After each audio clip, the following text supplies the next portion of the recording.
My name is Jason Gwilliam, Jason Gwilliam. And where do you live? I live in Springville, Utah. How long have you lived there? I've lived there approximately 28 years. Are you related to Chad Daybell? I am related to Chad Daybell. Can you tell the jury how? I married Samantha Gwilliam, who is Tammy Daybell's sister, making Chad and I brother-in-laws. How long have you been brother-in-law? I married Samantha in 1995, so about 28 years. During the time that you've been married to Samantha, have there been a number of years that you've lived around Chad Daybell and Tammy Daybell and their family? Yes. About how many years did you live in the same community as them? When my wife and I were first married, we spent approximately 2 years, year and a half in Cedar City. And Chad and his family at that time were in Ogden. We moved into Springville. Well, I'm going to go on and say about 26 years. We moved into Springville in the winter of 96. And I think they moved in shortly after that in 97. So from 1997 until they moved to Idaho. When did they move to Idaho? Moved to Idaho in 2015. So 18 years, does that sound right? Yes. When they moved to Springville, did you live in the same neighborhood?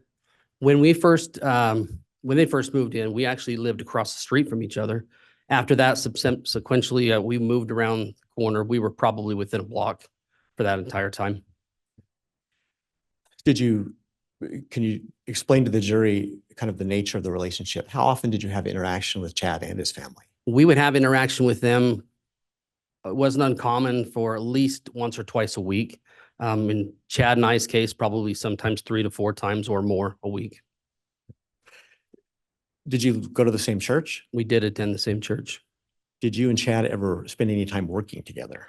We did spend some time working together. Chad and I had opportunity throughout that time to share, I think, at least 3 shop spaces together. And previous to him moving up to Idaho, he and I worked together for 6 months before he went up there. Could you explain to the jury, do you feel like you are someone who is close to Chad? I feel like that Chad and I were very close. Are you aware of any other friends during that time period that Chad had that were maybe closer even than you were? He had friends from high school. He had other relatives that he had. But it probably wasn't as close as what we were, or I felt we were. Being relatives and close friends, did you and Chad ever have one-on-one talks or conversations where you might confide in one another? We had a lot of backing up. We have a lot of talks where we would talk about different issues with regards to family, with regards to religion, with regards to just about anything. And I felt like we had some really deep conversations in regards to a number of things, just as 2 good friends and brother-in-laws would. Was there ever a time that Chad expressed to you any concerns about his marriage to Tammy? I don't want to say concerns at that time, but you have your relationships that you have with your spouse, and there are times where you don't always get along. And so we might have discussed and talked about some of that. Did Chad ever discuss with you his intimacy with Tammy, his wife? There were times he did. What in particular would he discuss with you about that? Object at this point. This isn't relevant. Sustained. Was there anything specific in your discussions with Chad that he explained if he had concerns about his relationship with Tammy? Just in the fact that I think he felt like at times it was a little vanilla. It was a little bland. What did he mean by, what did he say about that? Just in certain aspects of the relationship, that it was just a marriage of just, we have a lot of routine, just general routine that we go through. Did you and Chad share the same religious views, generally speaking? Generally speaking, while he was in Utah, yes, we did. Had Chad ever confided in you or shared with you any experiences that he may have had in La Jolla, California? He did. Can you explain La Jolla? Yes.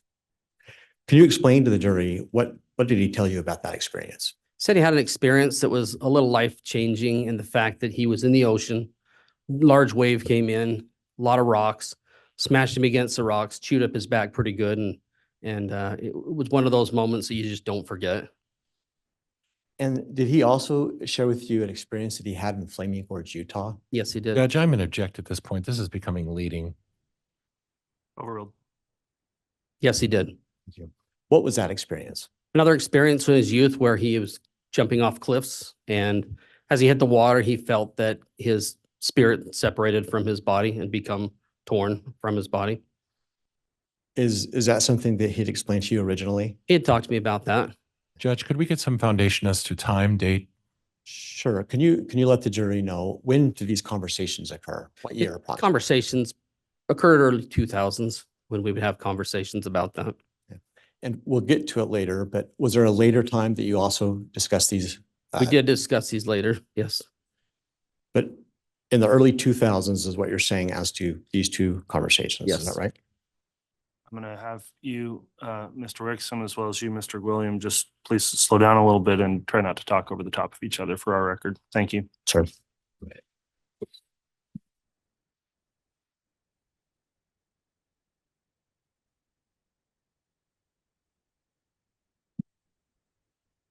At some point in time, did Chad's religious views change? I believe they did. Let's first explain to the jury, when did you first start seeing this kind of a change? I would say at the time he started writing his books. Can you pin it down to an approximate year? If I were to put an approximate year to it, I would say 2006 to 2007. In what way did his religious views change? They became more focused, hyper-focused on preparing end of times, things of that nature. When you use the word hyper-focused, what do you mean by that? I think as a general rule, most people involved in our religion have a tendency to try to round out the religious information they receive. And in this case, by saying hyper-focused, I would say that it became more of an obsession and more than normal. At any point in time, during this time frame, did Chad ever express to you a feeling that he had received visions? He did. And approximately when did he first start expressing that to you? Probably around 2010, 2011. What types of visions did he tell you that he was having? They were visions regarding how things were going to play out in the last days. At some point in time, did Chad again visit with you about this experience from Flaming Gorge and La Jolla, California? Yes, he did. Did anything about the experiences as he shared them with you change? Originally, there were experiences that you have that are impactful. They soon became near-death experiences as opposed to just something that was impactful. Could you explain a little bit more about that to the jury as to what Chad would explain when he couched them as near-death experiences? Originally, when the stories were told, it was an experience that happened, and then it became an experience that happened in La Jolla, where I had an experience where I saw a relative that had deceased and passed on. And then the experience in Flaming Gorge became my body and spirit were torn and the veil was ripped and I could see into the heavens and into the eternities.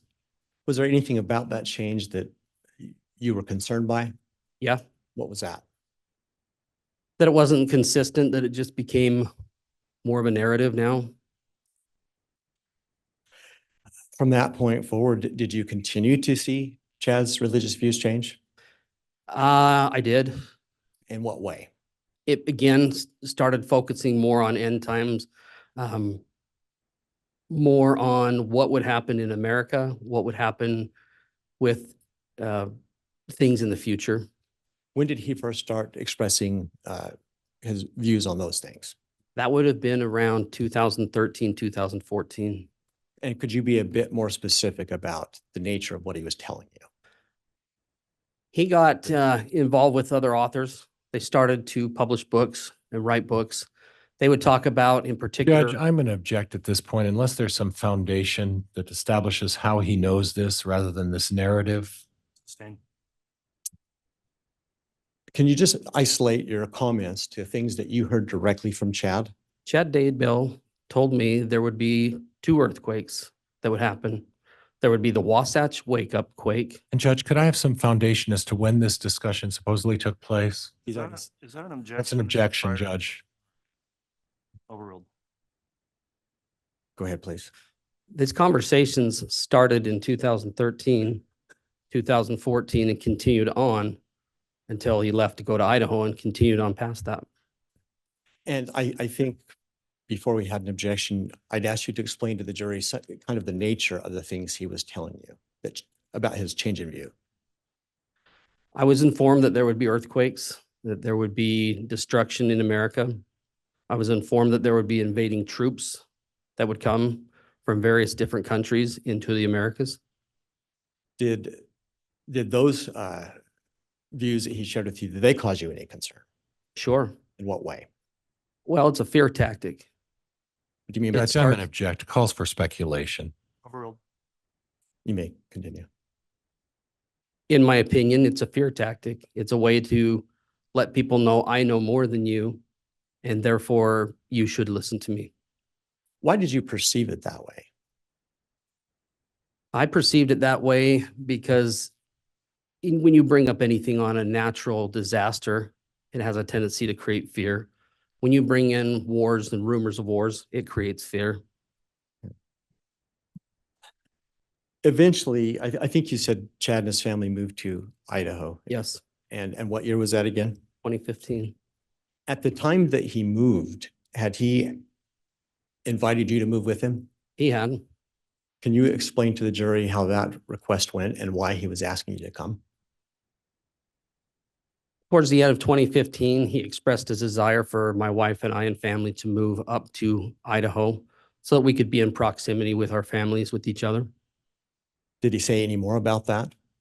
He felt that it would be good for us to move up there in order to escape the earthquakes and the desolation and the things that would happen in Utah. What was he telling you about what it would be like in Rexburg? He said that Rexburg would be a city of light, place of refuge, place that people would want to come to and be at. And what was your reaction when he asked you to come up? My curiosity at first was piqued because I wanted to know. I don't want to be in the middle of a giant earthquake. So naturally, I thought, okay, this is something that might be of interest. Did you take stock in any of his visions? Did you believe any of those things? Originally, yes, I did. At that time, were you still embracing maybe some of what he was teaching? During that time frame, yes. So why did you eventually not move up to Idaho? Didn't feel it was right. Any specific reason why? There were things that were going on that to me, it didn't feel right. We had opportunity to visit. Idaho's a beautiful place and a great place for some. It just, for us, wasn't going to be a place that we needed to be at. Did you tell Chad no, you weren't going to move? We did. Did he ever ask you to come up again? He did. How often would he ask? Are you looking specifics or generality? Well, generality first, then we'll go to specifics. Generality, just whenever we could. And we did go visit. We had opportunity to go attend family functions and events up there. Did he ever ask again for you and your family to move to Idaho? There was a letter that was written to me When was that letter written? in 2016. And that was a letter from who? That was from Chad.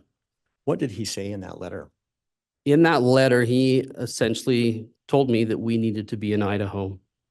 Did he say why he believed that? He said we needed to be in Idaho because within the next 3 years, there would be a giant earthquake, that Springville and my house would be shaken to the ground and destroyed, and that we needed to escape that destruction before that happened. Did he claim that to be part of his visions? Yes. Did he say anything about concerns he might have had with your wife? He did. What did he say?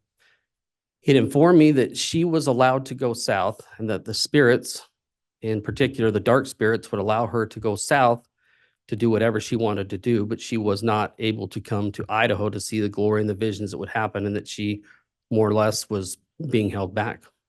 What did you take that to mean? I took that to mean that She was being controlled by dark spirits. How'd you react to him telling you that or I wasn't- expressing that? Sorry. I wasn't thrilled Why not? because I have a responsibility and a stewardship over my family. That's not Chad's responsibility. Can you explain to the jury that word stewardship as you're using it? What do you mean by that? When I'd say the term stewardship, stewardship would be an ownership or a responsibility or something of that nature, that is my duty and my job, my responsibility. And you just use the word ownership. You're not, are you suggesting that you feel like you own your family? I wouldn't say that I own my family, but I have a responsibility to them. Is the idea of stewardship something that is mainstream to the LDS Church? Yes. Why were you offended by Chad's statements about your wife and dark spirits relative to your stewardship? I felt that he was trying to take a stewardship over my family and trying to tell us what we needed to do and where we needed to be. Did you express any concerns to Chad about that? Not at the time. Did you ever, I'll withdraw that. I think you explained that there were some times after they moved to Rexburg that you would come up and visit them. Yes. Was there ever a time that, I'll withdraw that. When you come to visit, what would Chad tell you? He would, at that time, we didn't talk in depth about any of the different opportunities to come up there because typically there was another event going on. And he would just explain to me how nice it was and just talk about how things are going up there and that things were wonderful. Did he ever explain any more about his visions of what was going to happen in Rexburg? He did. He actually invited me to come up on a trip. I took a day trip, went up there and was shown around Rexburg, was taken to BYU, Idaho. I was taken to other various places throughout town. Do you remember when that trip was? That trip would have been in 2016. I think it was the spring. And what kinds of things was he sharing with you as he took you around Rexburg? He was showing me that this would be a place of city of light, that there would be a refuge for people to come, that it would be a safe haven, areas of where there would be tent cities, areas of where he would expand his property or take his property and turning it into a tent city. At that point, did you continue to believe or at least be open-minded to his visions as you had been before? That was probably the first time after I left that I thought, I'm not supposed to be here. Any reason why you had that thought? Just my gut feeling of who I am and what I was doing. Did you ever express that to Chad? I just told him that I wasn't going to be coming up. That wasn't for us. I want to stop here for a few moments and talk a little bit about Tammy. Could you just explain to the jury your relationship with Tammy? I was Tammy's brother-in-law. I thought she was a sweetheart. She was a kind, gentle person that she really had a lot of people's best interest. She wasn't a saint. None of us are, but she was really, truly an amazing person that just loved people. And in particular, was one that would reach out to touch the individual in my. Judge, I'm going to object at this point. It's becoming a bit of a narrative. Did you get any sense from your interactions with Tammy after they started planning a move to Idaho that this is something that she wanted to do? Judge, objection, foundation. I'm asking based on his observations and such, Your Honor. Overruled. From what I observed, she wasn't thrilled about going to Idaho. What made you feel like that without speaking to anything she may have said? Tammy was a gal that loved to be around her family and liked to be where she was in Springville and had a good relationship with my wife. Did Tammy also have other family in Springville? Yes. Who else was in Springville? She had cousins, aunts, nieces, and nephews. The majority of my wife's family was there. And did your family, you and your wife, have a lot of interaction with these extended family members? Yes.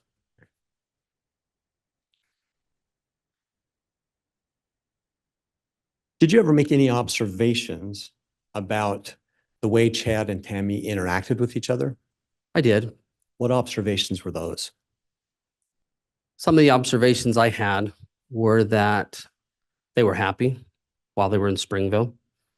They were a loving couple that were kind and nice to each other. And did that change once they moved to Idaho? Judge, I'm going to object unless there's some foundation as to how and when he observed the relationship personally. Same. Did you have any specific times that you came to Idaho that you observed Chad and Tammy together? I did. And when might some of those times have been? We had opportunity to attend weddings of Chad's children together. Do you remember approximately what years that happened? I know there was one in 2018. Did you make any particular observations in 2018 about Chad and Tammy's interactions with each other? I felt their interactions were fine and appropriate. After 2018, during 2018 up until Tammy's passing in 2019, to the best you can recall, can you tell the jury how often were you seeing Chad and Tammy, either in Idaho or Utah? From what years, excuse me? The last year of Tammy's life. We had opportunity to interact with Tammy and Chad at a Christmas party in 2018. After that, the next opportunity that we had to interact with them was in the spring of 2018. They had an opportunity to come down or come to Utah for one of Chad's family functions. Judge, before an objection, can I have voir dire a native objection? There's no pending questions, so go ahead, Mr. Rickson. Thank you. Are there other contacts that you had in that last year that you haven't mentioned yet? Other contacts that we had that I personally had would not be until Tammy's passing. So in the 2018 interaction, can you describe what that was? Chad and his family came down, stayed at our residence. We had an opportunity to sit together in a hot tub with my wife, Tammy, Chad, and myself. Interaction was happening, but Chad seemed withdrawn. What do you mean by that? He wasn't engaging in the general conversation of the group. Was that something that was abnormal for you guys when you'd visit together? I noted it because it was different. Did you notice that at the time? I did. Did you bring it up with anybody or with Chad? I didn't bring it up with Chad. Didn't have an opportunity to. I noted it with my wife. Were there any other interactions that you had in 2018 with Chad and Tammy? Not that wouldn't be constituted as hearsay, so I would have to say no. When did you first learn of Tammy's passing? I was down home running errands. My wife called me and informed me that Tammy had passed away. What was your reaction when you heard that news? I was stunned. Why were you so stunned? I had seen Tammy 2 weeks prior, and it didn't seem that somebody of her age, in her condition, should have passed. Where had you seen her 2 weeks prior? Tammy came to my house and stayed with my wife and I. What was the occasion? On that occasion, she was coming down to visit family and parents. And you noted that part of why you were stunned was because of Tammy's condition. Will you elaborate on that for the jury, please? For what I had observed, she was healthy. She seemed happy. She didn't seem to have anything that would cause her to die. Not that I'm an expert in that. At that point in time, had you noticed whether or not Tammy had put on any significant weight or lost any significant weight? I did not feel she had changed. What did you do once you were processing this with respect to hearing of Tammy's death? What was the next thing that you did? I returned home and gave my wife a big hug. I was devastated, and you don't know what you can do at that time, but you want to do something. And I was in a position that I felt I could coordinate efforts between Chad's family up north, our family down south, our local church congregation. And so I went to work trying to help plan that while a lot of people were just hurting. Did you plan that with Chad or you plan it by yourself? I didn't plan it. I helped coordinate. At any point after you heard the news, did you talk to Chad? Yes, I did. When was that? I would say around 11 o'clock or 12 o'clock. I don't know the specific time Of what day? of October 19th, 2019. Would that be the day of her passing? Yes, And when you say around 11 o'clock, would that be in the morning or in the in the evening? morning. Did Chad call you or did you call him? I don't recall. I think I reached out to him. What kinds of things did you and Chad talk about in that conversation? We discussed getting in touch with a local mortician where we were at. We discussed getting in touch with the head of the congregation, just arranging the basic things that you would for a funeral. What, if anything, did he say about his desire for the funeral? Said he wanted to do it Tuesday, which was a little surprising to me. Why? I just felt it was very quick. Did you talk about the circumstances of Tammy's death? I asked him what had happened. What did he say? He said that he was woken up by her rolling out of bed and that she passed away. Did you press him for further information? I just had asked because you want to know what happened and we talked about it and the only answer he could give me is, I don't know. I don't know. I left it at that. In that conversation, did he mention anything about concerns that Tammy had had with her health? No, Did he mention any specific ideas that he may have had about her cause of death? he did not.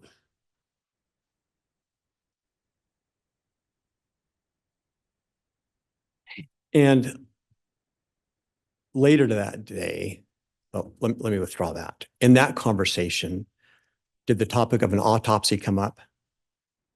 Not between he and I. Did you get a different call later that day? I did. From who? I got a call from Steve Schultz. What was that in regard to? Steve Schultz was the local mortician we were coordinating efforts with. And that was in regards to asking if I would assist him in retrieving Tammy and bringing her back to Springville. Did you do that? I did. When did you do that? We left the following morning, Sunday, early to go pick up Tammy. Did you go straight to the house? We first initially went to the Daybell residence. Who was there? There was myself, Steve Schultz, both of Chad's parents, Jack Daybell, Sheila Daybell were there, Garth was there, and Chad was there. Did you have any conversations at that point with Chad? I did. Did you make any observations about his demeanor or mood or any of those things? My observation was that he seemed relatively normal. What do you mean by that? And the fact that we had discussions initially of, I'm sorry you lost her, and general greetings. And why would that be? What was he doing that was abnormal to you? The thing that was abnormal was I didn't witness a lot of mourning. I did see both and observe both parents upset. Garth and I had conversation in which Garth expressed him being upset. And I had asked Chad if he was okay, and he said, no, I'm fine. I'm all cried out.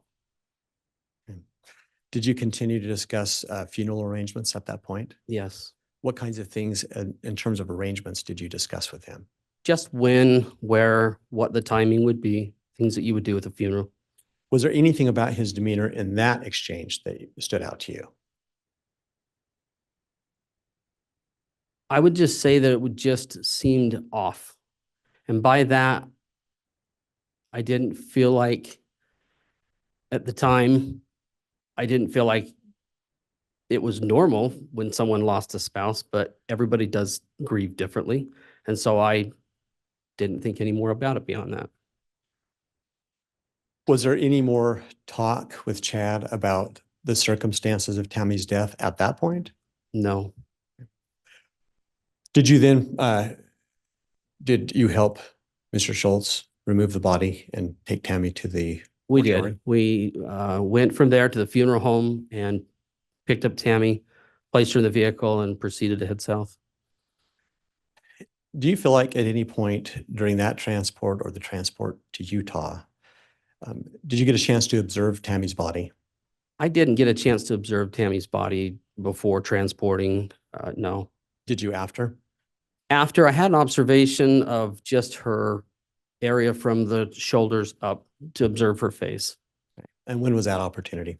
That was when we dropped her off at the funeral home. Did you make any observations about her at that point? I didn't make any observations other than I wanted to see if she would be or look appropriate enough that my wife might want to help do her hair and makeup.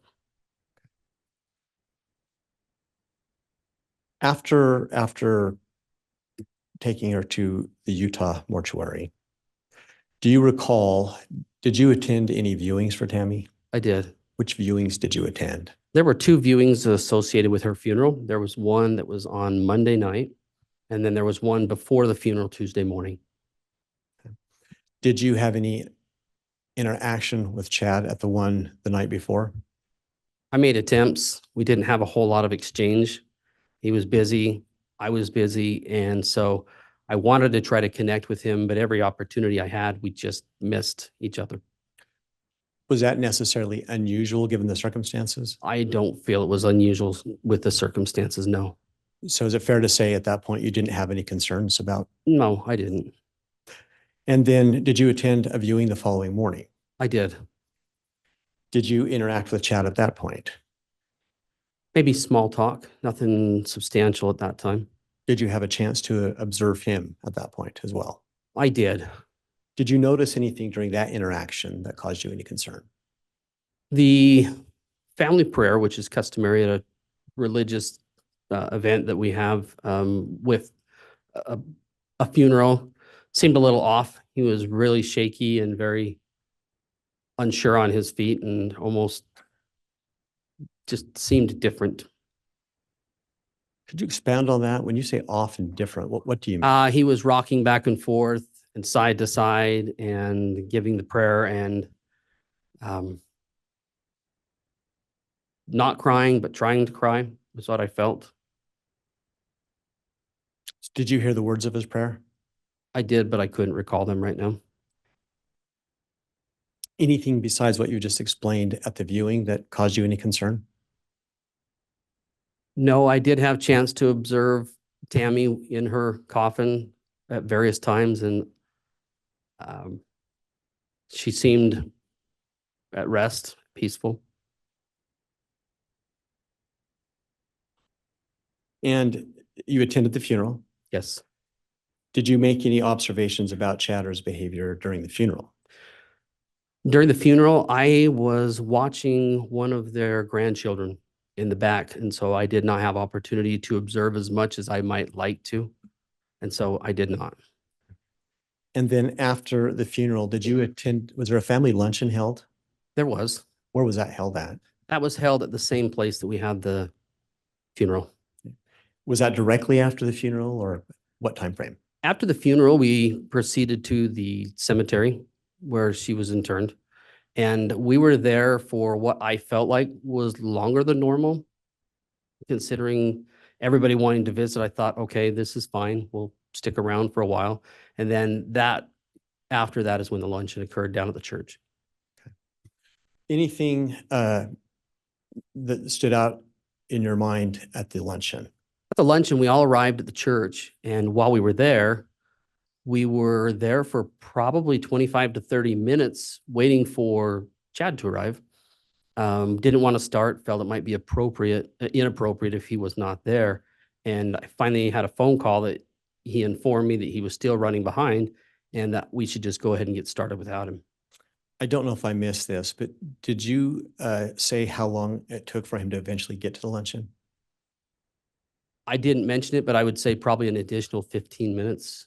So how late was he for that? From the time that we arrived until he arrived, I would have to guess approximately 45 minutes. Did that cause you any concern? It didn't seem Didn't seem concerning per se, other than we did want to visit. We did want to have some interaction and talk with him. Did you get that opportunity? I did not. Did you try? I did. What was the response from Chad? Response was, we have a memorial to do tomorrow. We're going to have to load everybody up and we got to go back to Idaho. I felt it was pretty abrupt in the exit. Was that unusual given the long history you had with Chad and his family? Given the long history, I felt it was unusual. After Tammy's funeral, did you notice any change or difference in terms of the relationship that you had with Chad and with his children? He had taken off for a time. And so immediately after the funeral, within the first 30 days, not necessarily, but I didn't know what to expect following the death of a close loved one. And if we could help the jury understand, how close were you, if you were at all, with Chad's children before the funeral? Before the funeral, it wasn't uncommon if we wanted to reach out, text message or phone call to have interaction and conversation with them. When you said you attended weddings earlier in Rexburg, was it for Chad's children? Yes, So did you regularly attend their life events? we would make every effort that we could. And the time that they lived in Springville with you, would you say that you had a close relationship or not? We did, yes. So how did that relationship change once the funeral was over? Not necessarily immediately, but in the days and weeks following. The relationship changed primarily after we had learned of other things that had gone on. We'll come back to that. At some point after the funeral, did you ever reach out to Chad? I did. When was that? I remember reaching out to him approximately 30 days later to call to see how he was doing. I understood that he had spent some time in Hawaii, and I just wanted to do a follow-up to check in on him to see how he was doing with his wife's passing. What kinds of things did Chad explain to you in that conversation? In that conversation, I was informed, or I was actually asked, have I been speaking with Heather Daybell? That was the first thing he mentioned on the phone call. Did you find that unusual? Yes, I did. Why? Because I wanted to talk to him and not about Heather Daybell. And so the jury understands, was Heather Daybell someone that you had a close relationship with? No, How are you related to Heather Daybell, just to put it in perspective? to put it in perspective, Chad's brother Matt married Heather, making her Chad's sister-in-law. And so at these family functions, if it was extended, we would see her. We were cordial. I didn't have anything against her, but we weren't close by any means. Did you ever, in that phone call that you made to Chad a month after the funeral, did you ever ask him why he was asking if you talked to Heather? Conversation was such that he asked if I had been talking to Heather Daybell, and I said no. He had said, well, she's spreading rumors about me in Rexburg, Idaho. So I asked why. And he said, well, it's not important, but while I was in Hawaii, I got married. Was that the first time that you learned that he'd been married? Yes, Were you surprised by that? very. Why? Because it is not common to marry somebody. At that time, I thought within a month, maybe, of a wife passing, when he was as close as he was to his spouse. Did you find it in any way unusual or not with respect to the fact that all this history of years of closeness with Chad that he hadn't told you before this that he got married? We hadn't had opportunity to talk, so this is the first opportunity to talk. I'm not surprised that that was what he would tell me. How did you react to that when he said that? I remember literally standing there and just not knowing what to say. Did you eventually speak? Yes, I did. What did you say to him and ask him at that? I asked him the first thing that came to my mind, which is, who is she? What did he say? He told me her name was Lori Ryan. Had you ever heard that name before? I had not. Did he tell you in that conversation when he had married Lori Ryan? In that conversation, he did not. He just explained who she was. Did he describe her in any way, tell you anything about her? He did. What kinds of things did he tell you? He explained that she was 5'6", 120 pounds, blonde, worked out, physically fit, hairdresser, and just an amazing individual. Did he mention anything about her family background? He had mentioned that her husband had died of a heart attack earlier in 2019. Did he say anything about her children, if she had children or didn't have children? I asked him if he had children, and he said that she had some grown children, but that was it. At that point, had you ever heard of JJ and Tylee's names? No. Anything else in that conversation that stood out to you? In particular, nothing that was of note other than I was still trying to process that he had been married, and I wanted to know when he had gotten married, but he had not shared that with me. In the days that followed, did you have another conversation with Chad? We did. When was the next conversation? The next conversation was a day or two later. I'm not specific on what day it was. And what was that conversation about? The conversation for me was mainly trying to find out information of when did you get married? So did you call him? Did he call you? I called him. Did you call and ask him that question? I did. What did he say?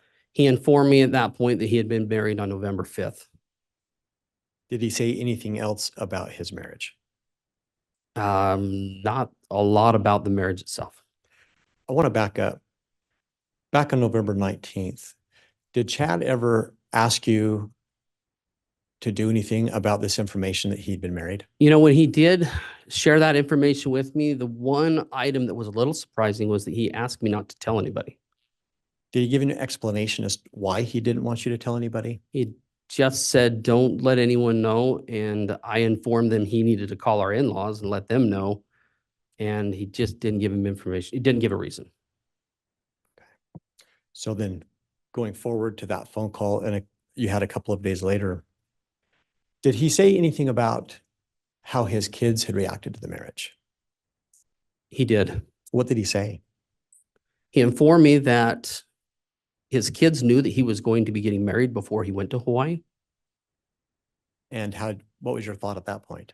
My thought was, and I did ask him, how did they keep that a secret? And one of the answers that, well, the answer troubled me because he said, my kids are good at keeping secrets. Did he explain what he meant by that at all? No, he didn't. Was there anything else of note in that particular conversation? I wouldn't say there was anything of note. I was just still trying to process that I learned the date of the marriage, which was roughly 2 weeks after the funeral. And I just remember in my mind thinking that's incredibly quick. I didn't feel it appropriate. When's the next time in your memory that you had contact with Chad? The next time we had contact with Chad was the day, I want to say it was the day that Tammy was exhumed. And how did that contact occur? Contact occurred where he reached out and sent me a text message telling us that he needed to speak with me and my wife, Samantha. And did you talk to him? We did. Did you call him? Did he call you? I think that when my wife returned home that she reached out on her phone and put us on speakerphone with him. Do you recall at least approximately when the day that Tammy was exhumed? I want to say it was the 13th of December, but I could be wrong. So when you spoke to him on this occasion, what specifically did you talk about? There were more conversation between him, my wife, and he, as there was to he and I. However, we were all on a speakerphone together, and it was a conversation in which he had asked us if we had known that Tammy was exhumed and had we been responsible for that. And I just want to invite you in these questions. Just speak to what you heard from Chad, not what your wife may have said. Okay. Sure, of course. So what did he say about it, if anything? He wanted to know if we knew that she had been exhumed. He wanted to know if we had any responsibility for her being exhumed. And in both cases, we did not. We did not know anything about it. Did he explain at all why he wanted to know if you had responsibility for that? No. What else did he ask or say to you? During that conversation, there was a lot, but I probably couldn't testify to much of that at this point. Did he have any comments that he made to you in regard to Tammy in that conversation? He did have conversation regarding Tammy. What did he say about Tammy? In conversation regarding Tammy, the thing that stood out was that he had mentioned the day of the funeral that she had appeared to him and told him that it was time to move on. How did you take that? I took it to mean that if she did have conversation and told him it was time to move on, that likely it didn't mean within 2 weeks. Why did he mention that? Was there any reason in that conversation? I don't know why he mentioned that. Did Heather's name come up again in that phone call?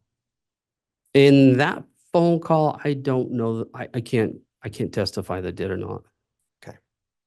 Your Honor, given the time, does the court want me to continue or do we stop for a break? You can continue on another 5 or 10 minutes, Mr. Rickson. Thank you. Thank you. At some point in time after that, did you ever get a call from law enforcement? Yes, I did. When did that occur?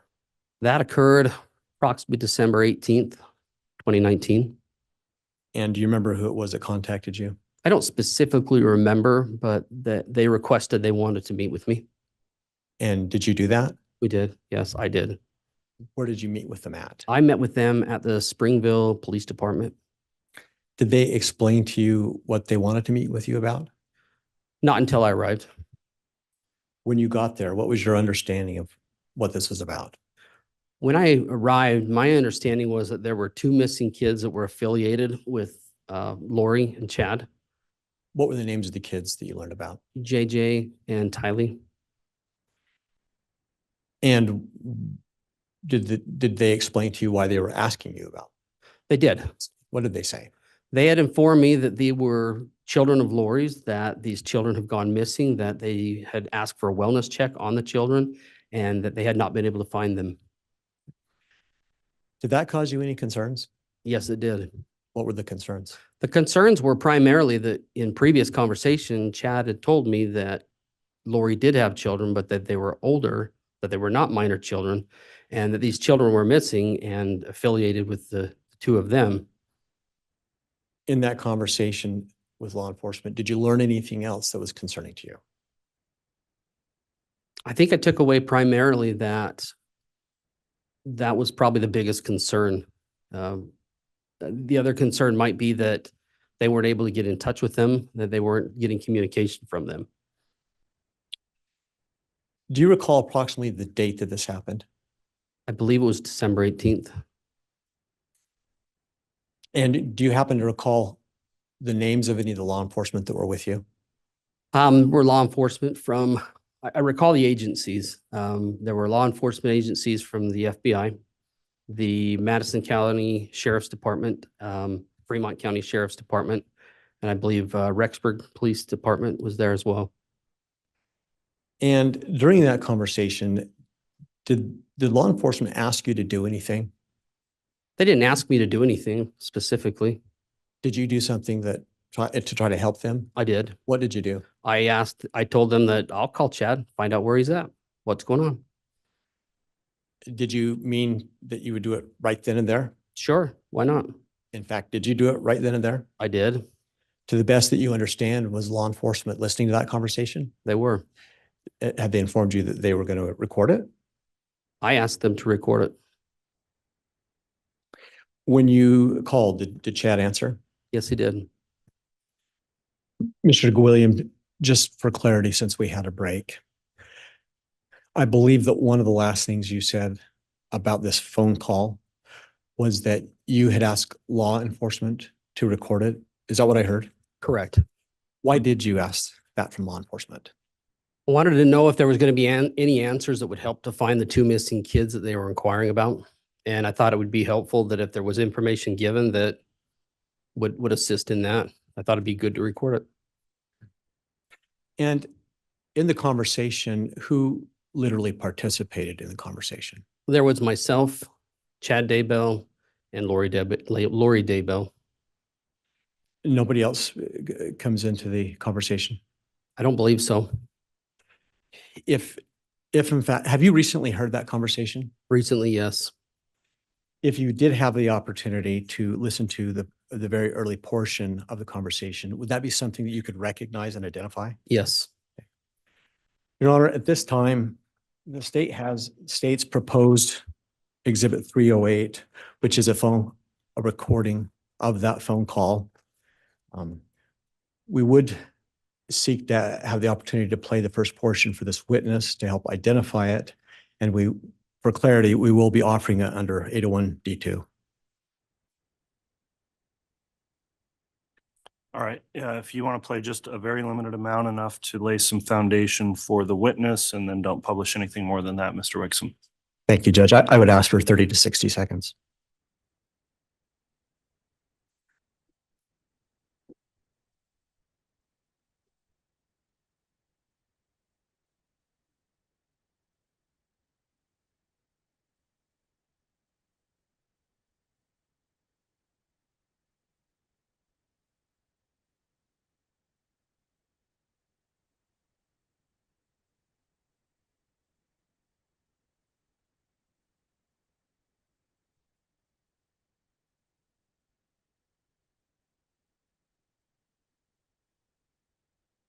And Your Honor, I don't know if Madam Clerk needs to do anything. I did connect the HDMI, so I intend to play it through so she did.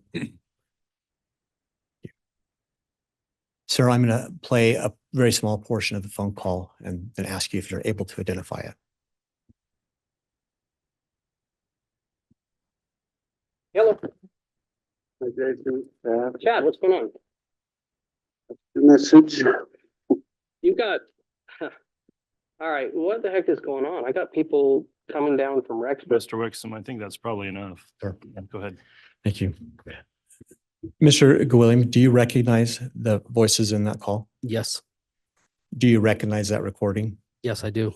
Do you believe that that's the actual phone call that you engaged in that you've already been testifying to the jury about? I believe that it is. Your Honor, at this time, the state would seek to admit State's Exhibit 308. Any objection? No objection, Judge. All right, Exhibit 308 is admitted, and you may publish if you request, Mr. Wixom. Thank you, Your Honor, I do.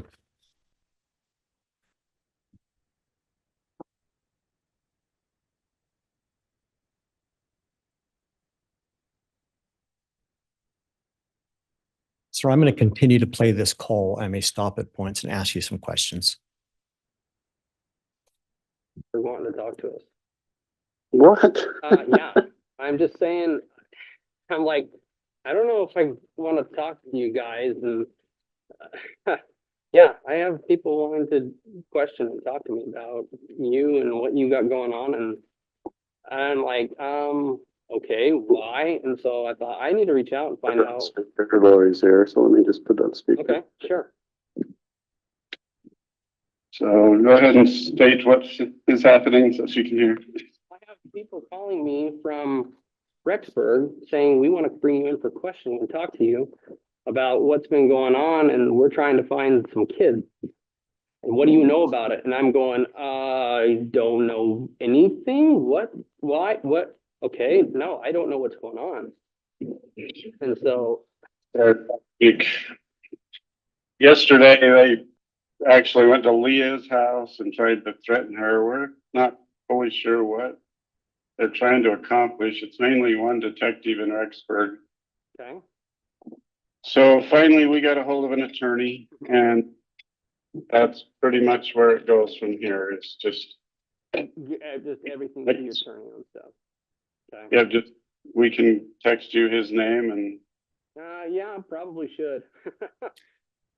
Mr. Gwilliam, I'm going to pause there. You just heard yourself in the audio saying you probably should contact an attorney. Did I get that correct? On that one, they had mentioned, or he had mentioned to me that they had an attorney they retained. And I wanted to get the name of the attorney so that I could then pass it on to law enforcement. And that was the purpose of that. Okay. And the voices that we've heard so far, we've heard your voice. Just for clarity, who's the other voice? The other voice is Chad Daybell.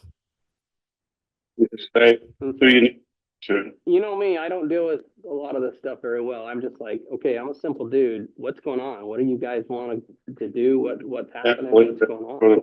Your route. I don't know how. you would even be involved. I have no idea. They're just trying to go through and just kind of see if I know anything about anything going on, and I'm like, no, why would I? What? Talk to me, tell me what's going on. Well, we're trying to find two kids that along with Lori, and we just want to know if they're being, sheltered down in Utah, and I'm like, what, I don't have any idea what you're talking about. So is there kids that are not involved, or what are they talking about? So I'll have a clue if they show up at my house. If they show up, you can just give them the attorney's name and say, we're not talking to you without an attorney. Okay. Because No, they're, well, it's my sister-in-law. It's just a bunch of people that are starting trouble for no reason. It's separate from the Tammy situation. well, Mr. Gwilliam, you just heard that reference to the Tammy situation. What did you take that to mean from Chad when he said that? When he said the Tammy situation, I can only, the fact that he had buried her soon, married Lori as quickly as he did. I don't know that it would be a situation, and I don't know what he means by situation at that point. Would it be fair to say at that point in time that you didn't have any knowledge of any investigation related to Tammy? I didn't know of anything. And had Chad ever discussed anything like that with you in any of the prior phone calls? Let me backtrack slightly. Possibly the Tammy situation could be in reference to him calling previously to ask about her exhumation. They're trying to combine it all together. well, do you want to send me that attorney's number? Do you want to text it to me, or? Yeah. Yeah, if you can do that, that would be helpful, I'm sure. So, They're just grasping at straws. I still feel Heather Daybell's behind it. okay. Just, she's an evil woman and It's her in-law that's this yeah, officer. Who, Detective Hope. yeah, did he call? Just to inquire, at that point in time, had Heather Daybell contacted you about any of this? At that point in time, I don't know that Heather and I had conversation about that. I can't recall.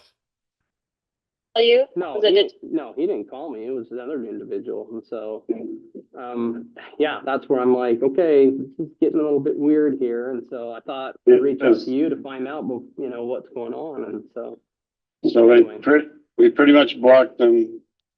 It's a simple situation, but we just can't tell you because then you'd have to be involved. Yeah, No, exactly. I get it. That's fine. So at that point, they're talking about bringing down like a host of like FBI people involved and stuff. You just heard Chad describe the situation as a simple situation. Correct. Then he said, I can't tell you because I don't want to get you involved. That was what was stated. And you said, okay, I understand. What did you mean by that comment? At that point, I felt that it possibly was a smaller situation. I didn't know what the situation was. And so at that stage, I think he was just trying to keep me out of the loop. And I'm like, It's I don't just a- want, I don't need that. It's Christmas. So, that's where I'm just going, all right, that's interesting. So, okay. Well, you don't know anything, which Yeah. is great. Yeah. You don't know anything. No, I don't know anything. And so that's good news at that point in time. So, okay. I don't know how they would have done that other than Heather. She knows our friendship. Oh, sure. No, of course. And so, yeah. And that's where I was like, yeah, maybe I better get a heads up about what they might have to say or what's going to happen or what they're talking about doing. And so if you've got that name on that, I'll just say, hey, look, you know what, you may just want to go talk to these people. I don't need to, be involved in the whole thing. So, I'll text you the attorney's name. He's a calm, collected individual. We're happy with him, but gotcha. So It's- on that, it just, We get everybody that we know, it's just so dumb. so on that, is this an attorney that's just, is he out where you're at? Is he local? How would I, if I needed to? he's in Rexburg. He's a Rexburg attorney? Okay, Yeah. I gotcha. So, Yeah. okay. So It's Pittsburgh police who are being whatever. Yeah, they have It's gone, Heather's in-law is right, this detective that's bugging everybody, so. Yeah. They seem to think that there's stuff that's being hidden and that they're wanting to try to get to the bottom of what's being hidden. And I'm like, if you know, I don't know what your guys are talking about. It kind of catches you off guard when you have them call you up and start chatting with you. And you're going, okay, I don't know anything about this stuff here. And so, yeah, this is a different issue that doesn't involve any Douglases. Okay. well, with that being the case, that's fine. I just thought, We're sorry that you're being bothered. no, We're that's sorry fine. you're being bothered. I think they're just trying to, Just to be clear, Mr. Gwilliam, who are the Douglases that are being referenced? That would be in reference to my wife's family. We all lived within a close proximity to each other. Is Douglas your wife and Tammy's maiden name? Yes, it is. just go down every possible route and road that they can, I suppose. And so, And so if they happen to bother Ron and Phyllis or anybody, just the same Same attorney. attorney. Okay. Yeah. well, if you'll get me that information, that would be helpful with regards to that. So. that Yep, way- I'll text it to you. Bartholic, Sean Bartholic. Yeah, it's a is his weird name. What, Sean what? Bart? Bartholic. Oh, Bartholic. Okay. Bart. Yeah, that is a little different. Same name, but Yeah, that works out just fine. So, this detective is Matt and Heather's daughter's father-in-law. oh, okay. So there's a relation to Oh, Heather with regards to Hey, everything. or what? He is We don't just know if so he's getting paid persistent. off or what, but he's bugging everybody we know for It's no reason. basically a And he won't even custom- call us. He doesn't call us ever to ask us any questions. He's just trying to get information from anybody else that will give him information. Sweet. So should I tell him to call you and you'll give him the information so they'll leave me alone? Yes. All right. Maybe I'll do that. If they say come over, I'll say, hey, you got their number, call them. You know, and so It's like he's circling us rather than talking directly. so he's Exactly. basically taking every angle possible and trying to come in and chat with you guys rather than just saying, hey, pick up the phone, call you, and you'll chat with him. Nice. I changed this number What's and that? Garth gave him my number 3 weeks They've ago. had the numbers. Oh, no kidding. Well, It just won't call me. I'll just tell him, pick up the phone and call the guy. Hello, it's not that hard, you know, reach out and touch someone. So I'll probably just start with the attorney's I'll number. just say, here, you know what, go talk to Mark or whatever you are at. And so, anyway, Yeah. so, You can say that. You can say that, we've been instructed by our family attorney to not speak to any police, and here's his number. You can contact him. And that he can cover the whole entire family. okay. Jason, at that point, from your perspective, did you see any need not to talk to police? I did not see a need for them not to communicate with the police. Did you personally have any concerns if the police were going to interact with you about this issue? No. We heard the name Ron and Phyllis. Who is that? Ron and Phyllis are Chad and I's in-laws. No, that's fine. So, you guys, By our family attorney. This is his name, so here you go. well, no, that's fine. That's what I'll do at that point. Just to all your family. And then I'll just turn around and say, by the way, if you want to just pick up the phone and call him, why don't you? So, Right. anyway, that's, That's what I told him. oh, did he? Oh, so are the kids, what are their plans for Christmas then? Are they just gonna be hunkered down? Are they back in Rexburg at home? Emma's gonna stay. Garth and Leah are gonna go on a little vacation. Okay, are they, At that point in time, Mr. Gwilliam, when you said, are the kids going to be back in Rexburg, which kids were you referring to? I was referring to my nieces and nephews, Chad's children. At that point in time, did you have any information or ideas where JJ and Tylee were? I had no idea. Did you have any information at that point about where Chad and Lori were? I did. Did it come from Chad? I don't recall who it came from, whether it was through him or through his children. I don't recall. going before, we were talking, I do that trip every year that I take the kids on. Right. That I just get away beforehand, and I actually thought about going up to the hardware ranch, and I was gonna call Garth and say, hey, everybody else is married, why don't you come go to the hardware ranch and have a square or something with us? I think they're gonna leave the 23rd, so Oh, okay. That would put him, then Well- Seth's gonna head out to I think Garth's actually going down this weekend to. I talk did hear he was coming down. He was gonna be down. They didn't make it last week, and I guess it snowed quite a bit, or I don't know what Yeah. happened. I don't want to drive the Moab Pass in a snowstorm either, so, Or, yeah. so anyway, in terms of Tammy's autopsy or whatever, I did talk to, you probably heard from Ron and Phyllis how that went. Yeah, I did. Well, I didn't. Samantha did, and I haven't been home to get a chance to chat with her about it all yet, and so. One day last Wednesday, a week ago, I haven't heard a thing. Oh, no That's the kidding. thing, because I have not heard a thing. If Lori and I didn't hear through relatives, we would have no idea. No, and that surprised me, because someone had said, hey, go check out the cemetery, and I'm going, okay, why? I don't go to the cemetery. I'm not the former Chad Daybell, the guy that digs up. And so I go over and I'm like, where's the grass? Of course, Samantha at that point, okay, what's going on? I don't know. I don't know. So when we talked to you last week, I hadn't heard anything, and then a couple of days later, people are going, hey, there's stuff going on around here. You may want to go take a look. Okay, that'd be good to know. So anyway, yeah. What do you got planned for Christmas then? Anything good? Did I lose you? Oh, are you there? Hello? Oh, there you are. I say, as far as Christmas goes, what do you got planned then on that? We're gonna stay where we're at for now. I think it's breaking up on me. What was that? We're not going to Idaho. No, you don't want to go to Idaho, so that's for sure. He's going to be hanging out doing I'm just curious to know how a Mele Kalikimaka Hawaiian Christmas works out. So I guess I'm just jealous more than anything else. So anyway, did I lose you? Think I lost you. I lost you.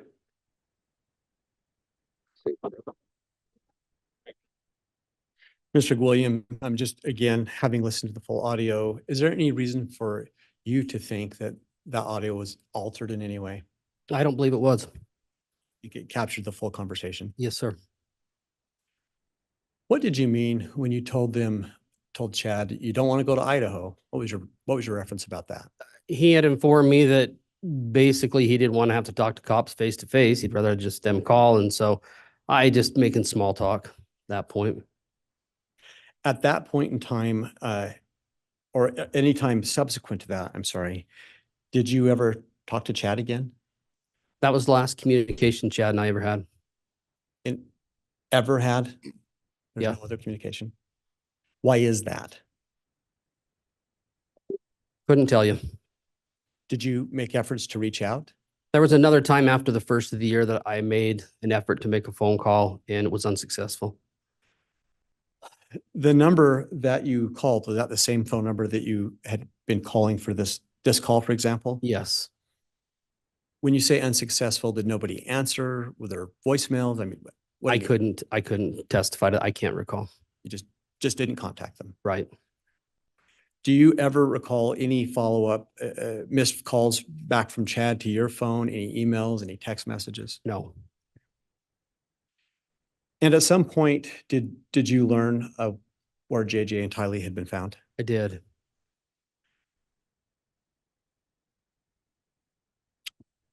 Your Honor, I have no further questions. And for the record, I have State's Exhibit 308 as played. I'd like to give back to the marshal. All right, thank you, Mr. Wixom.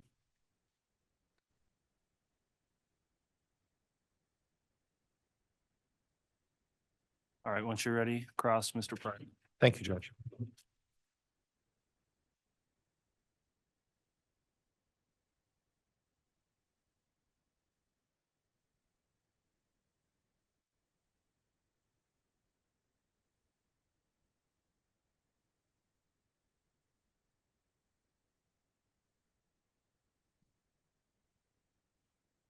Morning, Mr. Gwilliam. Morning, Mr. Pryor. Mr. Gwilliam, you had mentioned that you were a close brother-in-law with Chad from approximately 1997 to 2015. You recall that? Yes, I do. Okay. And during that time, were both of you,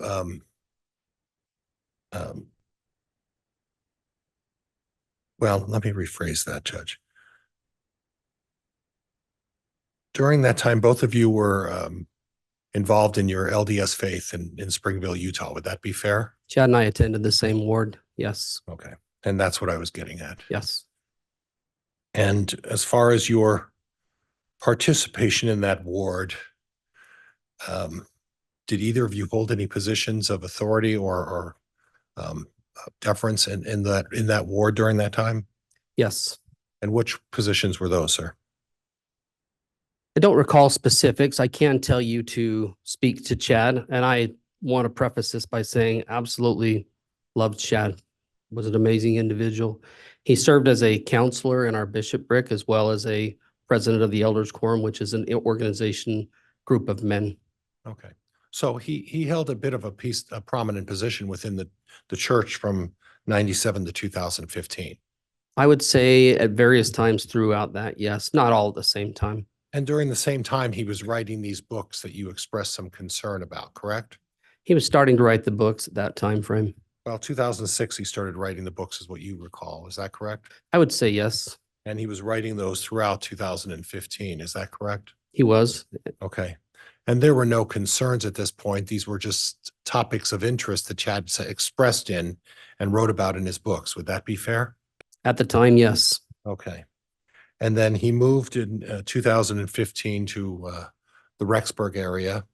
And are you aware if he continued to write these books? From my understanding, he continued to publish his books at that time. And as a close friend of his, are you aware that he continued his activities and participation in the LDS faith up until the incidents that involve this case? Objection, counsel's testifying.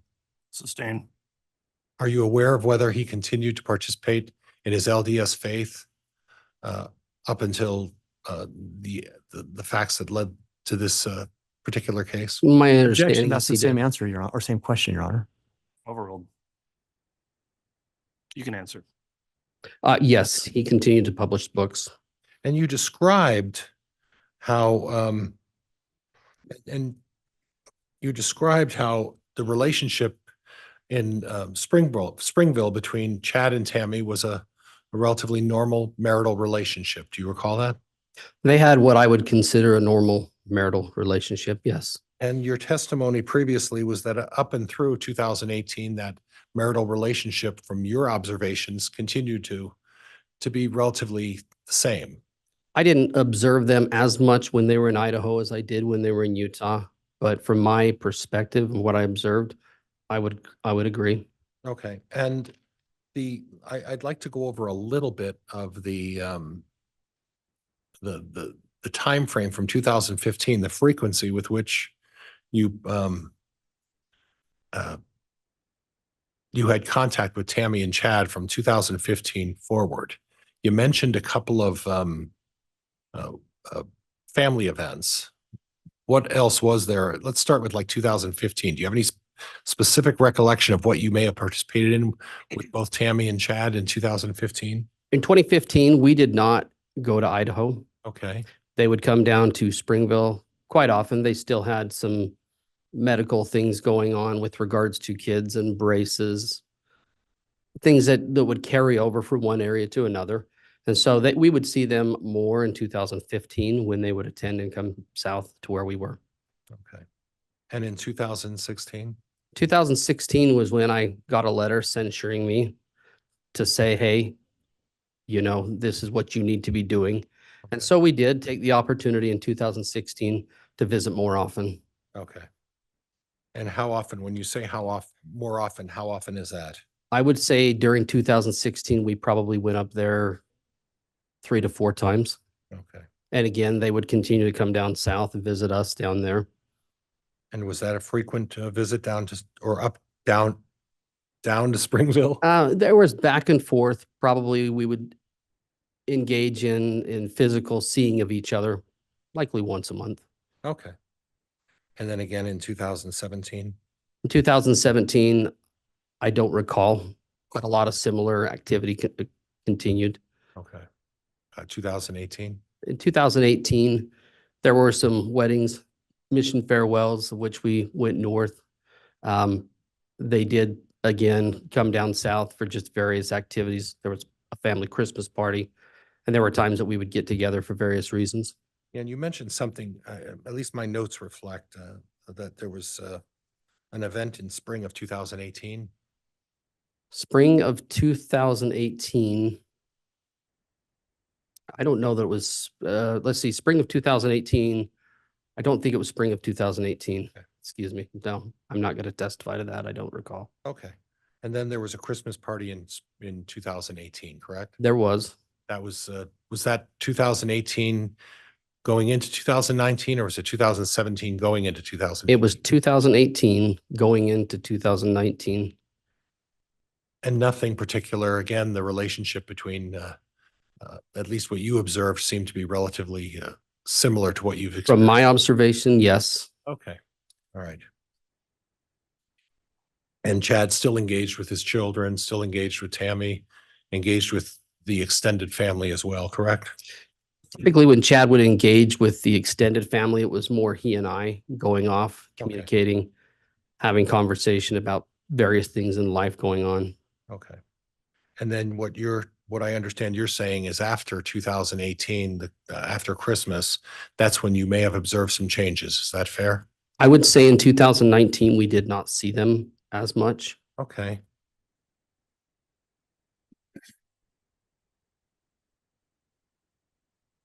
But to your knowledge, Chad continued to publish his books. To the best of my knowledge, he continued with his book company. And when we talk about, and were you aware about what Tammy's involvement was in regards to the publishing company? I knew what she was involved in when she was in Springville. Okay. You didn't have an occasion to delve into how she participated or what her participation was in the publishing company. Is that right? Not when they were in Idaho. I just didn't observe that. Okay.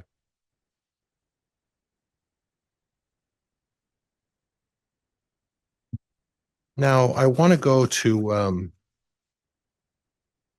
the interview that you talked about when you were contacted by law enforcement to be interviewed. And can you give me the date of that again? Which time? The time when I went initially? I believe it was at the Springville Police Department around December 18th. That sounds accurate. Okay. Do you recall who was there for that? Again, I can testify to agencies. I can't tell you individual people. Okay. Did those agencies, when you were there, identify who they were? They did. Okay. And which agencies? The agencies that I recall would have been FBI, Okay. Springville Police Department, because they were hosting.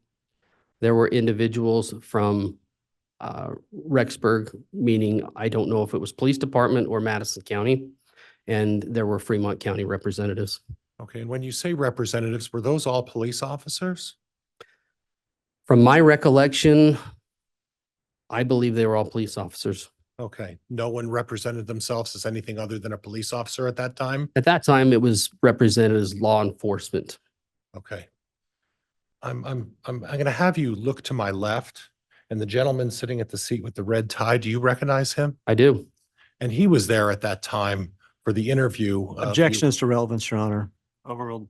He was there at that time during the interview of you as well, correct? I couldn't recall whether he was there or not. Okay.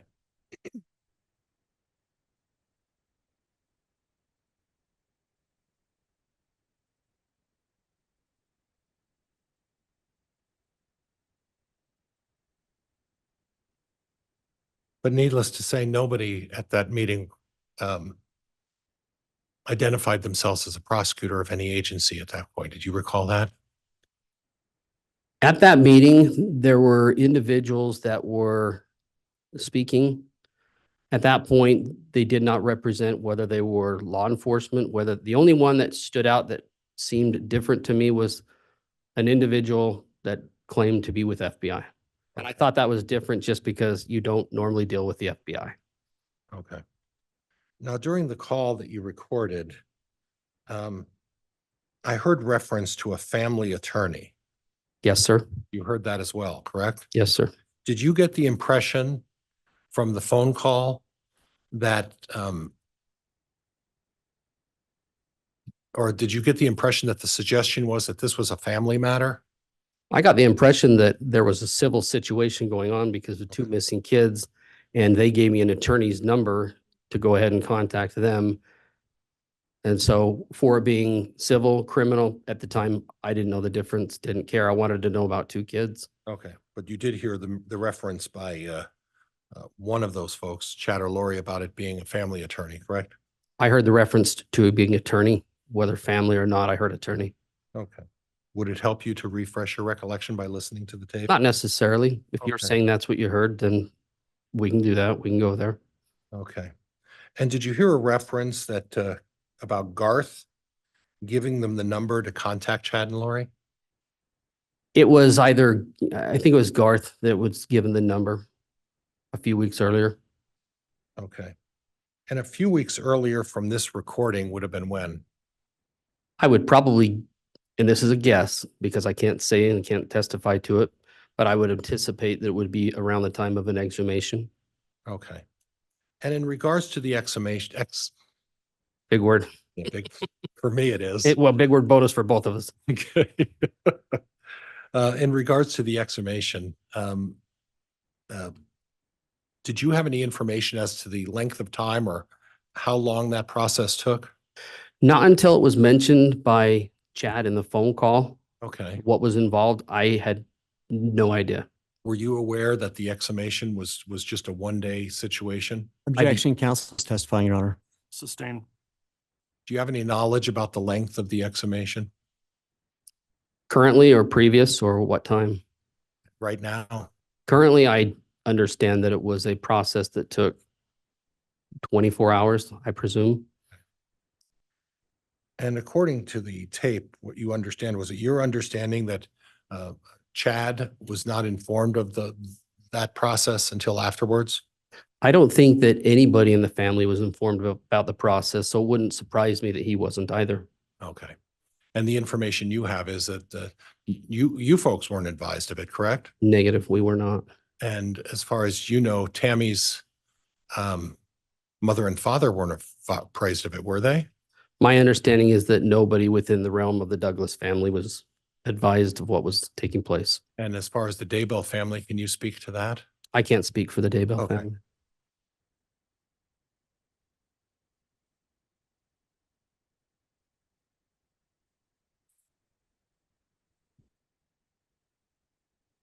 There was some mention of a detective who was related to Heather Daybell. Do you recall hearing that on the tape? There was, Chad identified him, if you listened closely enough, Detective Hope. Detective Hope? Yes, sir. Thank you. And do you recall what the relation is between Detective Hope and Heather Daybell? The relation as he described it was Chad's brother, Matt, and Heather had a daughter, and that their daughter married Detective Hope's son. Little convoluted, little long way around to get to the relationship there. That's my understanding. Well, it's not unusual, and as an example, Springville, Utah is a very tight knit. You know what I'm going to say. I know where you're going. Yes. Very tight knit community. Sure. Very deeply faith LDS community. I would say that it is. Okay. And in regards to Rexburg, St. Anthony, Salem, same thing. Very, very tight knit community. My understanding is that they're very similar communities. Yes. Right. And it's not unusual to have extended relatives and that everybody, for lack of a better word, everybody knows everybody else. There are a lot of people that talk in smaller towns. I would agree with you on that. Okay. Okay. Now, at the time, Chad made a comment, it's a simple situation. Do you recall him saying that on the tape? It's on the tape. Okay. And that discussion of a simple situation, what did you take that to mean? I'll be honest, I don't know what he meant by a simple situation at that time. Could it have been that he was merely reflecting that they had a family law attorney and that the family law attorney was going to take care of the simple situation? I think it could have been any number of things Okay. at that point in time. There was a lot going on, a lot of moving parts and a lot of information starting to come out that didn't make a lot of sense. Okay.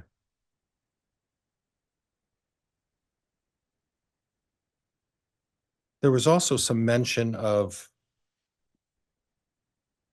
an officer allegedly harassing Leah. Did you hear that? Yes, it sounds to me like there was an officer that may have been communicating with her or in his terms, harassing her. I don't know what that was about. And Leah is who? Leah would be Chad's third child, second daughter. And Leah lived where? At that time, my understanding is she would have lived up in Idaho.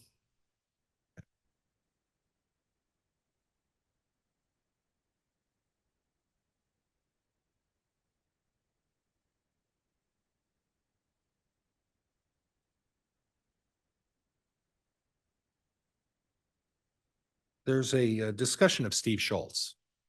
And you know Steve Schultz. I do know Steve Schultz. Now, is there some, I don't know how to say this. Is there some familial relationship with Steve Schultz in your family? I am not related to Steve Schultz.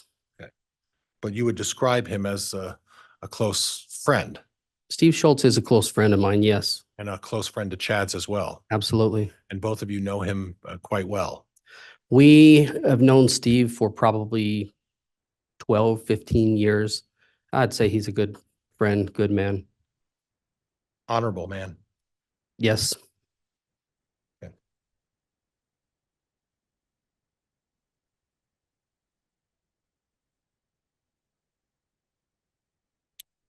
The time that you came up to Rexburg for the visit, you recall talking about that with the prosecuting attorney?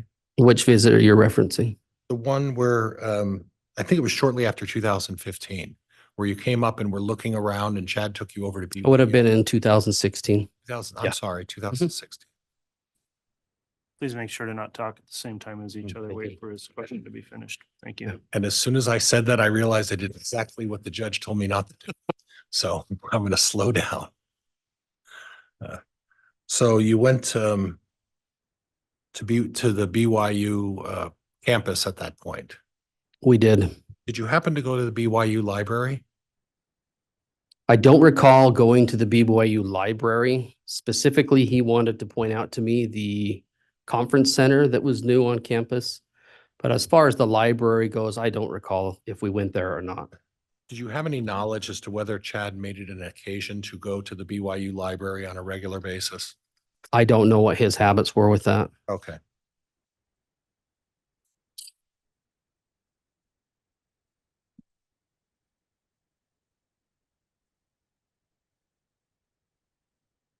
And Judge, could I just have a moment, may I? You may.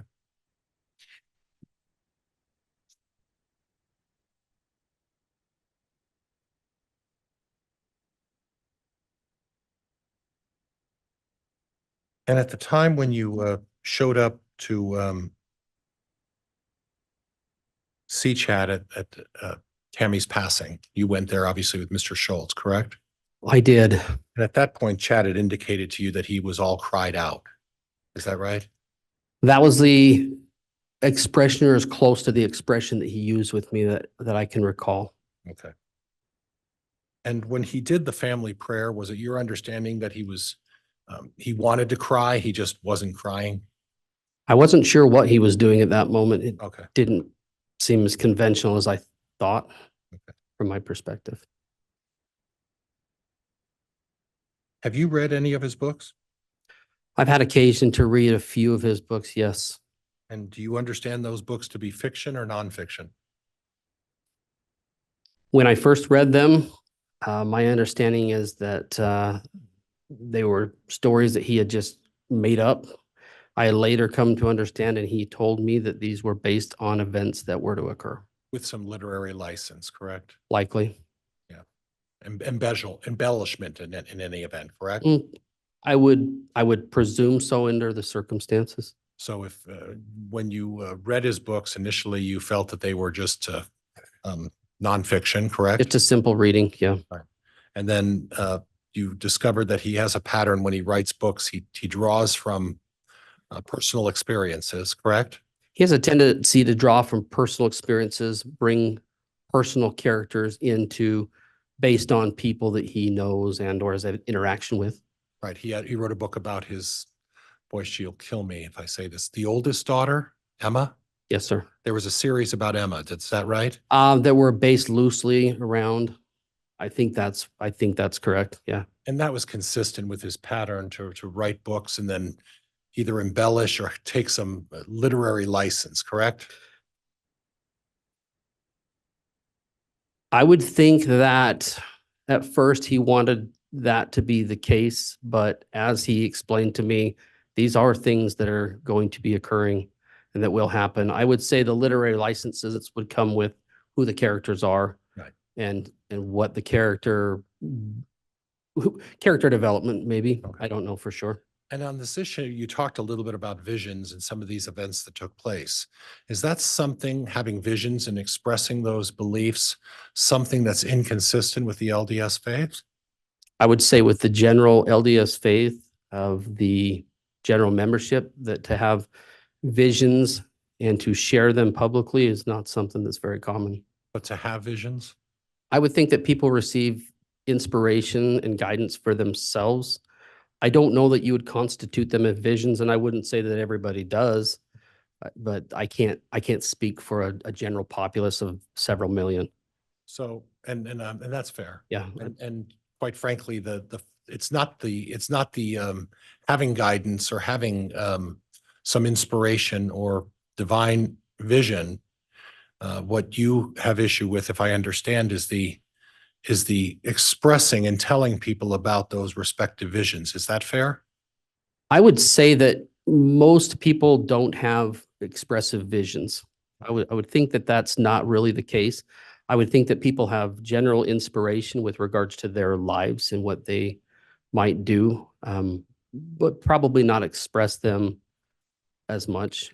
Okay. And I can't speak for what everybody does. I don't know. And to recoup a little bit, when you talk about Chad's books, when he's talking about individual characters, that's where you see him embellishing or taking literary license. Would that be fair? I wouldn't say embellishing so much as literary license, in that you're going to change their name. You can't use somebody's specific name necessarily. Change their name, put them in a character position of whatever. Right. Yeah. And maybe for purposes of trying to sell the books, maybe flavor the stories a little bit so that they're a little more marketable, correct? I can't speak to what he does. I did talk with him about his books often, and in cases of where it was at, he would finally tell me, no, these are how things are going to go. This is what's going to happen. These are how the characters are going to be. It was, I don't know. I don't know what his end result was with it other than sell books. Sure. But in terms of the predictions and the visions, that was him where he had a faith and belief in that, correct? I think he did. I Okay, think he but in felt that term- was a direct, sorry, No, I interrupted you. you're good. But in terms of the actual individual characters, that's where you could expand on things and make it more marketable, correct?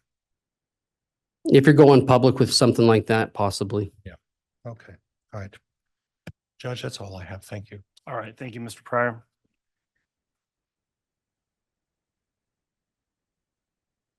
Redirect, Mr. Wixom. Thank you.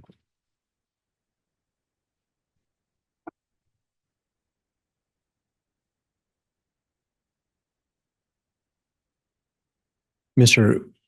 William, you were asking a number of questions about a number of topics. Yes, I was. Do you recall questions about whether or not you had been informed about Tammy's exhumation? I do recall. As you sit there today, are you concerned at all that you weren't informed about Tammy's exhumation? I'm not concerned that I wasn't informed. I would like to have known, certainly, but it wasn't a tipping point for me.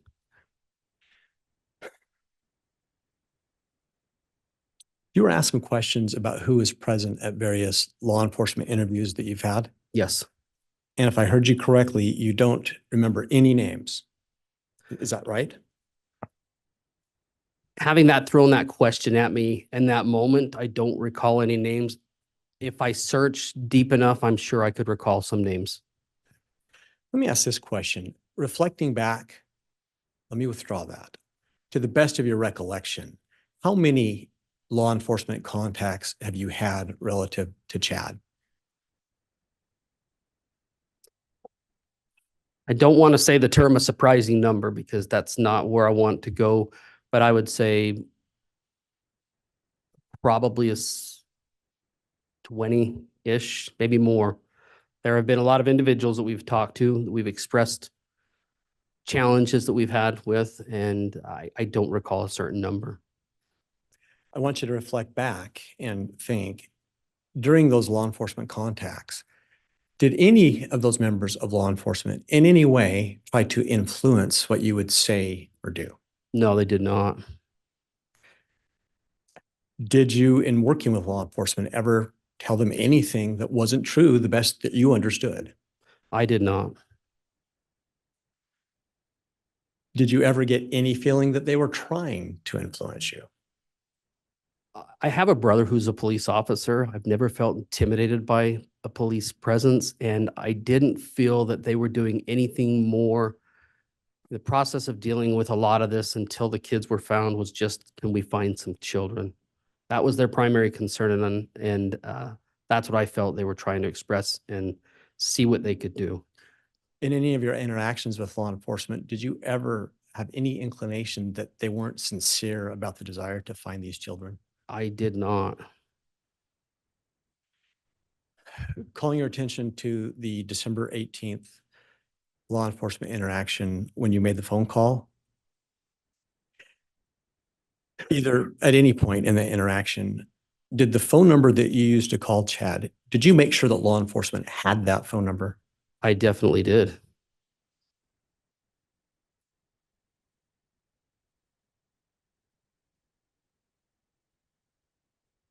You were asked a lot of questions about Chad's book publishing. Correct.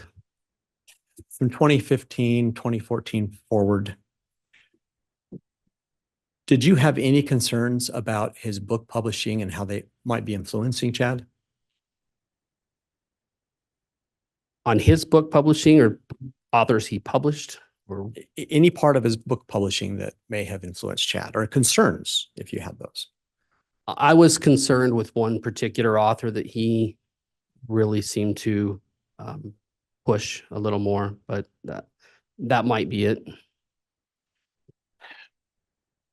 You were asked about potential embellishment. I do want to draw your attention back to the La Jolla, California and Flaming Gorge incidents we talked about earlier. Yes, I think you explained that originally they were experiences. At some point, Chad explained them to you as a near-death experience. correct. Was there some point that Chad began talking about or teaching near-death experiences? I would say yes.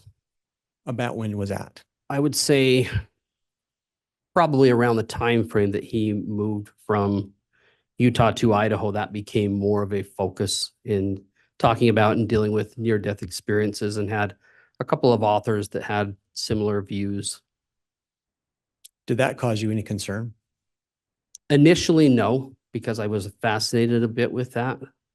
But over time, as I thought and reflected on it, it became a little bit more of a concern because of the consistency and frequency and the number of people within the group that were still having those particular experiences.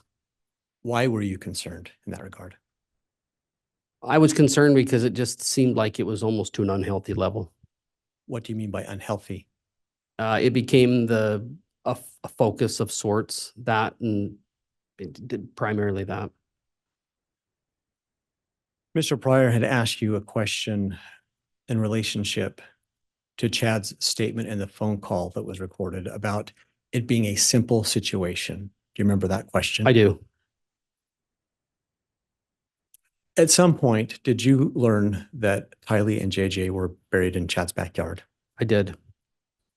Do you consider that a simple situation? I think it's far from a simple situation. Your Honor, I have no further questions.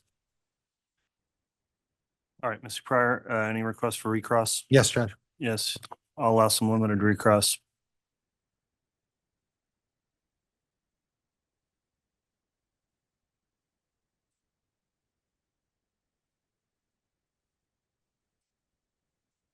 On the recording, again, we talked about the simple situation.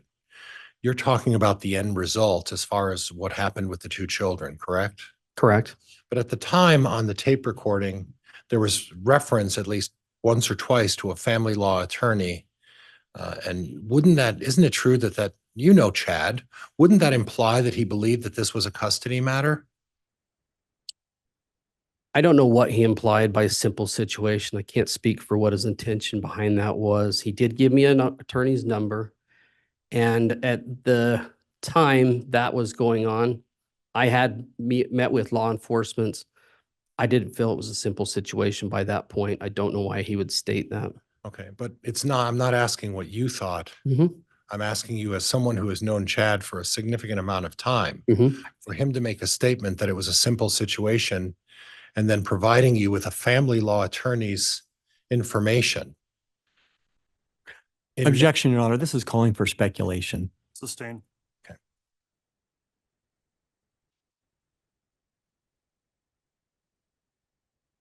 The prosecutor brought up on the number of people that were at that December 18th meeting. Do you physically recognize the prosecutor at the end of the table closest to me? Asked and answered. Objection, Your Honor.